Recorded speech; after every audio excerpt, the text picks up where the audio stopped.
Assalamualaikum warahmatullahi wabarakatuh. Sebelumnya, perkenalkan, saya Rifan Arja Putra dengan NIM akhir 89. Aku Yeni Apriani dengan NIM akhir 68. Aku Salsa Amelia dengan NIM akhir 110. Aku Abdullah Salih Husni dengan NIM akhir 106. Akan membawakan materi tentang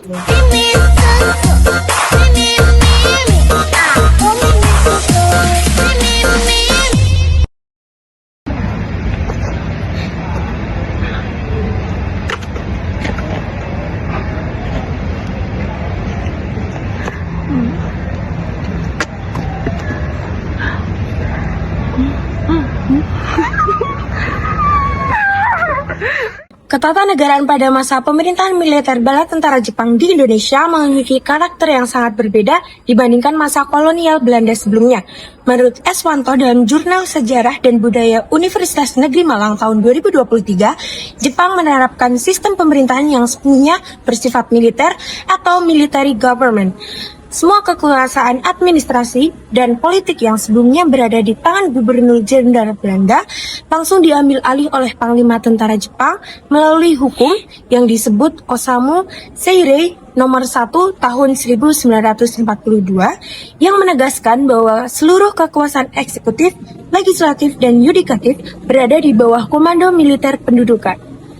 Dengan demikian, struktur ketatanegaraan pada masa Jepang bukanlah pemerintahan sipil seperti era Belanda, melainkan rezim militer yang menjadikan semua aspek pemerintahan sebagai bagian dari operasi peran Jepang dalam Perang Asia Timur Raya. Meskipun Jepang menggantikan kekuasaan Belanda, sistem ketatanegaraan yang mereka bangun tidak benar-benar menghapus struktur pemerintahan lama. Dalam penelitian Ki Saputra yang diterbitkan dalam Jurnal Sejarah Citraleka, dijelaskan bahwa Jepang tetap mempertahankan sebagian besar struktur administratif dan hukum peninggalan kolonial Belanda sejauh tidak bertentangan dengan aturan militer Jepang. Hal ini dilakukan karena Jepang membutuhkan birokrasi yang sudah siap agar mereka dapat mengatur wilayah pendudukan dengan cepat.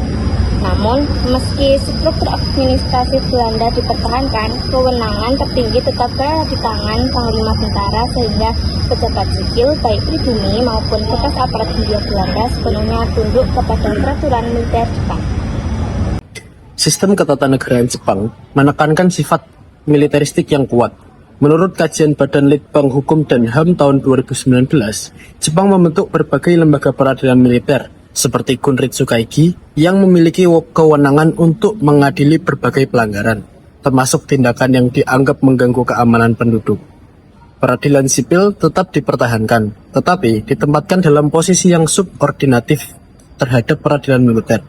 Dengan kata lain, hukum pada masa pendudukan Jepang bekerja bukan berdasarkan prinsip negara hukum, melainkan sebagai instrumen untuk menjaga ketertiban dan mendukung kepentingan perang Jepang. Ciri lain ketatanegaraan Jepang adalah adanya upaya legitimasi politik melalui pembentukan lembaga seperti BPUPK pada tahun 1945. Abdul Haris dalam Jurnal Ketatanegaraan tahun 2020 menjelaskan bahwa meskipun Jepang secara formal memberi ruang bagi tokoh Indonesia untuk membahas dasar negara dan rencana kemerdekaan, langkah tersebut sebenarnya merupakan strategi politik Jepang untuk menarik dukungan rakyat Indonesia ketika posisi Jepang semakin terdesak dalam perang. Namun, secara historis, ruang politik yang diberikan Jepang ini berdampak besar karena memungkinkan lahirnya gagasan dasar negara dan rancangan awal sistem ketatanegaraan Indonesia merdeka. Jika dibandingkan dengan masa Belanda dan masa setelah kemerdekaan, sistem ketatanegaraan Jepang menonjol dalam hal konsentrasi kekuasaan di tangan militer. Pada masa Belanda, pemerintah bersifat sipil dengan terstruktur kolonial yang hierarkis. Setelah kemerdekaan, Indonesia membangun sistem ketatanegaraan yang berdasarkan konstitusi dan kedaulatan rakyat.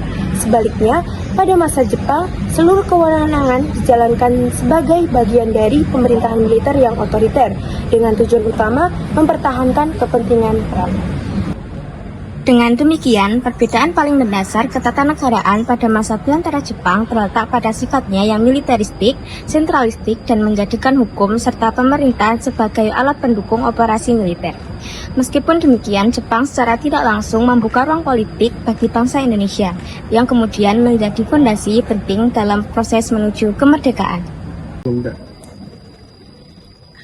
Nah, itu tadi materi tentang membedakan ketatanegaraan pada masa pemerintahan militer bala tentara Jepang. Semoga materi yang telah kita sampaikan menjadi pengetahuan baru bagi kalian semua dan semoga bermanfaat. Terima kasih.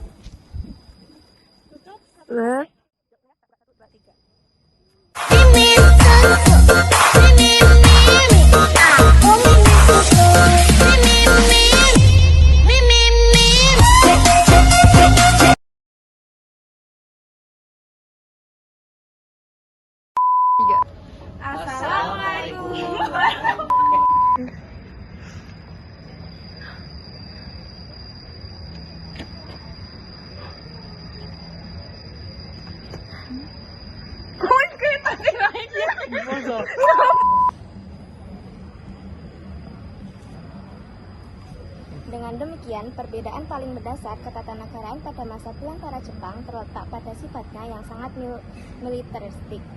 Apa anjir sih? Sorry, militeristik, sentralistik, ya militeristik.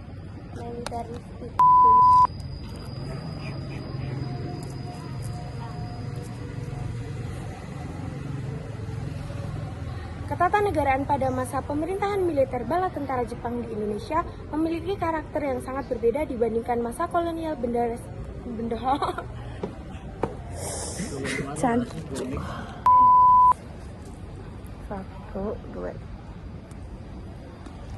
Itu tadi materi mengenai membedakan ketatanegaraan pada masa militer pemerintahan.